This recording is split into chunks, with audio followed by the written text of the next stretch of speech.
নমস্কাৰ। আজি বসন্ত পঞ্চমী শুভ দিন।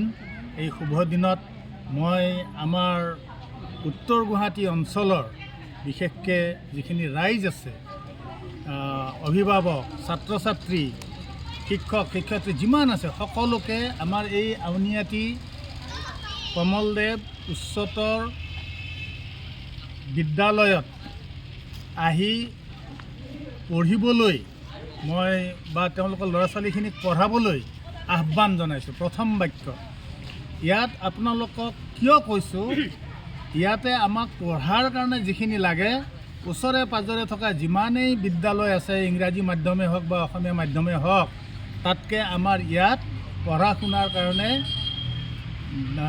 তাতকৈ বেছি ভাল ব্যৱস্থা আছে।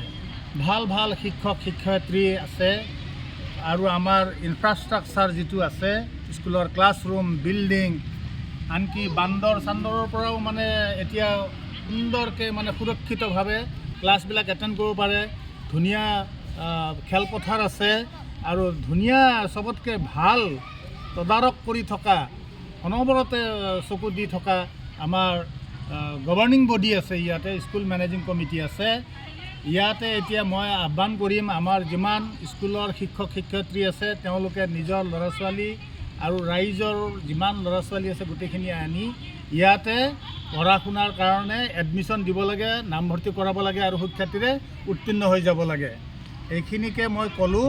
ইয়াত আপোনালোকে এই স্কুলখনক সম্পূৰ্ণৰূপে ভৰসা কৰি আপোনালোকৰ ল'ৰা ছোৱালীখিনিক গতাই দিব পাৰে স্কুলত, স্কুলে তাৰ ব্যৱস্থা ল'ব। ধন্যবাদ।